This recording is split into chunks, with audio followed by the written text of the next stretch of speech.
Cuando llegué a Londres no tenía camisas formales, ninguna. Era más joven, vivía con lo justo y la ropa de trabajo formal no era mi prioridad. Y un día me llamaron para una entrevista de trabajo y yo no tenía qué ponerme. Unos días antes había estado en Valencia y le pedí prestada una camisa a mi padrastro. Me la llevé a Londres, me la puse el día de la entrevista y al final me contrataron. Yo estaba súper contento, no me lo creía. Había conseguido un trabajo mucho mejor, con mejores condiciones y gracias pues a mi experiencia, mi educación o a la forma en la que me vendí en la entrevista. Y hasta aquí nada especial. Lo interesante vino después. Meses más tarde, en una conversación casual con mi jefa, que era española, por cierto, ella me dijo algo que nunca he olvidado. Me lo dijo casi como una confesión, en plan, la verdad, César, es que cuando te vi entrar en la entrevista pensé, si lleva esa camisa, seguro que es un buen tío, porque es un tío elegante. Y yo me quedé pensando, mi jefa había tomado una decisión importante, la de contratarme, basándose, parcialmente, en una camisa, en una señal visual, en mi apariencia. Y esa camisa, además, ni siquiera era mía. Una camisa que nunca habría comprado o me hubiera puesto. Eso, estudiante, es de lo que vamos a hablar hoy. De cómo juzgamos a las personas por su apariencia, por cómo visten, como fue mi caso, pero sobre todo por la apariencia física. Vamos a hablar de por qué lo hacemos, si podemos evitarlo y qué consecuencias tiene en el mundo real. Hoy vamos a hablar del Pretty Privilege o el privilegio de la belleza. Y antes de continuar, te recuerdo que tienes disponibles de forma gratuita la transcripción en español, la traducción al inglés, las tarjetas de vocabulario y el ejercicio de comprensión. Todo en la web SpanishLanguageCoach.com. Con estos recursos vas a aprender más y mejor. Y ahora sí, vamos con el tema de hoy. El privilegio de la belleza se refiere a las ventajas sociales, económicas y personales no merecidas que reciben las personas consideradas más atractivas físicamente simplemente por su apariencia. Y normalmente cuando se piensa en estas ventajas, por ser una persona atractiva, se piensa en la belleza o la forma del cuerpo, pero yo creo que hoy en día también está muy conectado con cómo nos decoramos, o sea, con la ropa o atuendos que elegimos, nos vestimos y sobre todo con la edad, el privilegio de la juventud también. Y lo primero que quiero explorar es una pregunta que normalmente no nos hacemos. ¿Por qué juzgamos a las personas por su apariencia? ¿Es algo cultural? ¿Es un defecto moral? ¿O viene de algo más profundo? Porque, a ver, para entender el privilegio de la belleza, de verdad hay que empezar por el principio. Y el principio está en la evolución. Nuestros ancestros, los seres humanos de hace miles de años, vivían en un mundo muy diferente al nuestro. Tenían que tomar decisiones muy rápidas, a veces decisiones de vida o muerte. No había tiempo para reflexionar ni para analizar. Había que decidir en segundos. Esta persona es una amenaza, representa un peligro, está sana, tiene salud o está enferma. ¿Es de mi grupo, de mi tribu o es un extraño? Y para esas decisiones rápidas, el cerebro desarrolló atajos. Un atajo, en el contexto del cerebro, es como una regla simple y rápida que usamos para tomar decisiones o hacer juicios sin tener que pensar mucho en todos los detalles. Es una manera de ahorrar energía mental. pequeños atajos mentales basados en señales visuales. Por ejemplo, la simetría facial. Simetría facial en el sentido de que los dos lados de la cara son iguales o muy parecidos. Y evolutivamente eso se asoció con buena salud. También la postura, es decir, cómo pones el cuerpo. Una postura recta se asoció con fuerza. Ciertos rasgos, características físicas, se asociaron con juventud o con buena salud genética. El cerebro aprendió a leer esas señales muy rápido, casi sin darse cuenta. El problema es que ese mecanismo, en ocasiones, lo continuamos usando hoy, en un mundo completamente diferente.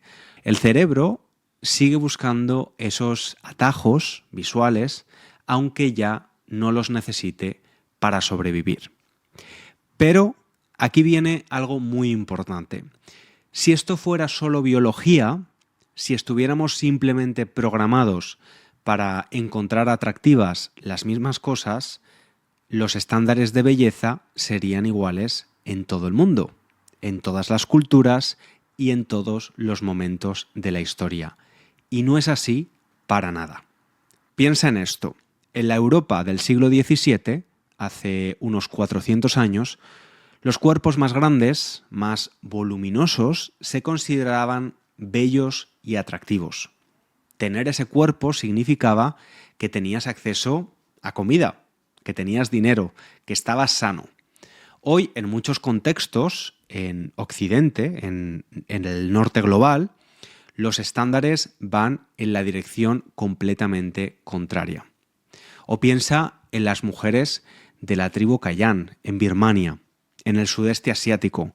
Desde pequeñas se colocan anillos en el cuello para alargarlo, para hacerlo muy largo.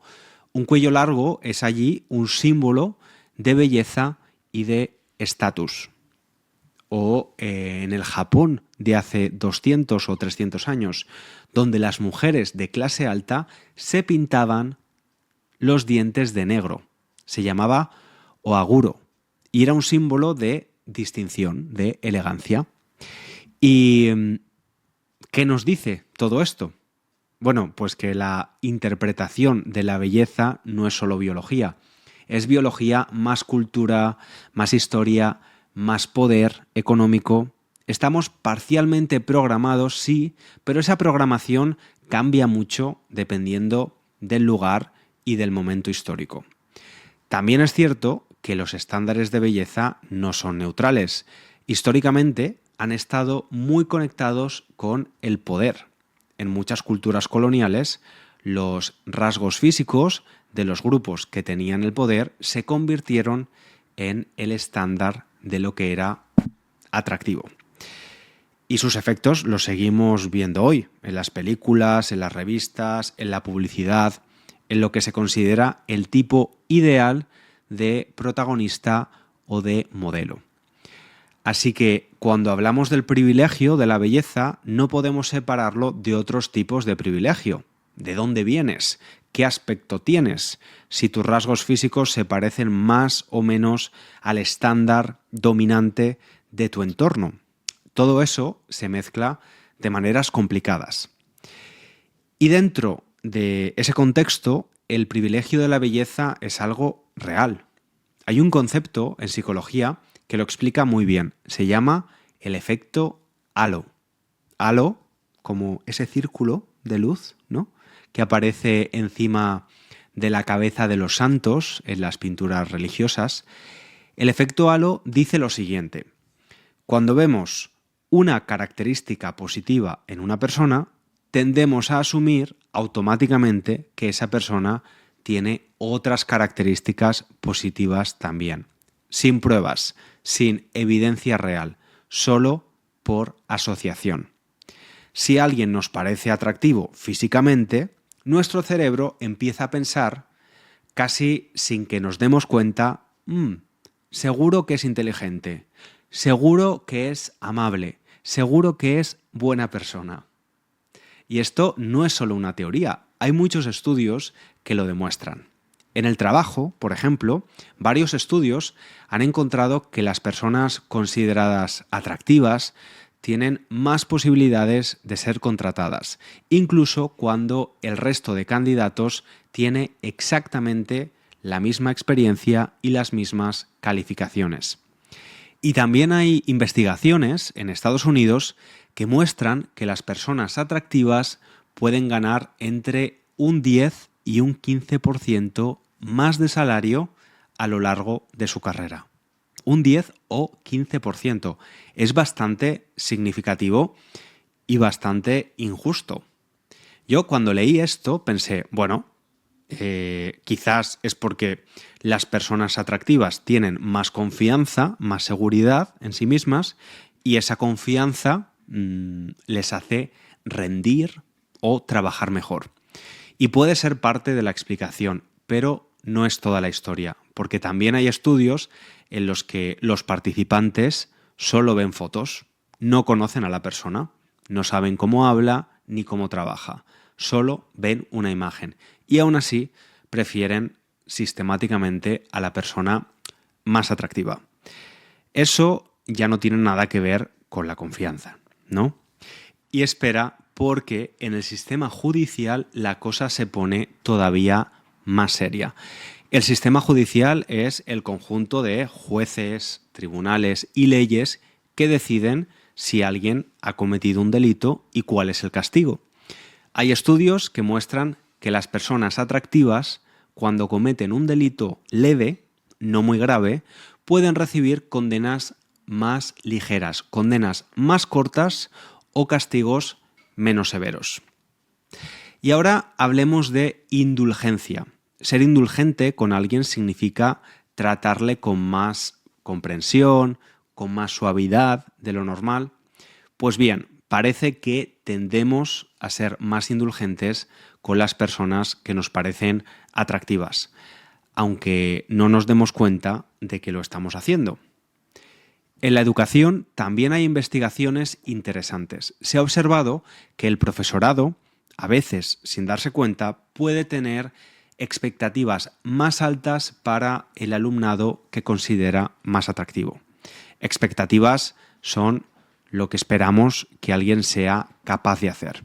Y esas expectativas influyen en cómo tratamos a esa persona, en cuánta atención le damos, en cómo la evaluamos. Ahora bien, el privilegio de la belleza no es solo ventajas, y creo que es justo decirlo. Las personas consideradas muy atractivas sienten con frecuencia una presión constante por mantener su imagen. Lo vemos en el mundo del entretenimiento, en personas famosas que hacen lo imposible por mantenerse siempre jóvenes, sin arrugas. Las arrugas son esas marcas que aparecen en la piel de la cara cuando envejecemos. Envejecer es un proceso natural, completamente normal, pero hay una industria entera dedicada a convencernos de que no debería serlo. Y otra desventaja es que las personas muy atractivas a veces no son tomadas en serio. Por una parte tenemos el efecto halo, que hemos mencionado antes, pero también puede surgir el prejuicio de que están donde están solo por su apariencia, no por su talento ni por su trabajo. Eso también es una injusticia, aunque vaya en la dirección contraria. Entonces, ¿qué podemos hacer con todo esto? Primero, quiero decir algo. Todos caemos en el efecto halo. Yo el primero. No es algo que hacen solo las personas malas o superficiales. Lo hacemos todos porque así funciona el cerebro humano. Busca atajos, toma decisiones rápidas. Es muy difícil evitarlo completamente. El problema es que cuando estos prejuicios y sesgos tienen consecuencias reales en la vida de las personas, cuando decide quién consigue un trabajo, quién recibe una condena más dura en un tribunal, quién recibe más atención en clase, en esos casos el privilegio de la belleza deja de ser un fenómeno psicológico interesante y se convierte en una cuestión de justicia, ¿no? ¿Y qué hacemos? Bueno, lo primero es ser conscientes, ¿no? si sabes que el efecto halo existe, puedes intentar corregirlo. Puedes no quedarte con la primera impresión. Puedes preguntarte, ¿tengo pruebas reales de que esa persona es competente o me lo estoy asumiendo porque me parece atractiva? Y esa pequeña pausa puede marcar una diferencia. No siempre, no completamente, porque el sesgo, es decir, el prejuicio automático, es difícil de eliminar del todo, pero sí podemos ser un poco más conscientes de él. Y lo segundo es ser un poco más justos con las personas que nos rodean en general, darles tiempo, no asumir nada antes de conocerlas. Y lo que más me quedo de todo esto es la tensión, ¿no?, entre lo que somos y lo que queremos ser. Estamos parcialmente programados para juzgar rápido por señales visuales y eso viene de muy atrás y no va a desaparecer. Pero también somos capaces de reflexionar sobre ello y de intentar corregirlo. Y eso, creo yo, es lo que nos diferencia de ese ancestro nuestro de hace miles de años que tenía que decidir en segundos si alguien era una amenaza. Mi jefa tomó una decisión basándose en una camisa prestada y le salió bien, o al menos eso espero, pero el privilegio de la belleza no siempre funciona así de inocentemente. A veces tiene consecuencias muy reales en la vida de las personas reales. Y reconocer eso es el primer paso para ser un poquito más justos. Cuéntame en comentarios qué piensas tú, estudiante, sobre este tema. ¿Lo has notado en tu vida? ¿Lo has visto en tu país? ¿En tu trabajo? ¿En tu escuela? Escríbelo en español, que para eso estamos aquí. Y si el podcast te parece útil, si crees que te ayuda con tu español, te agradecería mucho que lo valoraras con unas estrellas o un comentario en Spotify o en Apple Podcast. O que se lo recomiendes a alguien que esté aprendiendo español. Hasta el próximo episodio, estudiante. Un abrazo grande.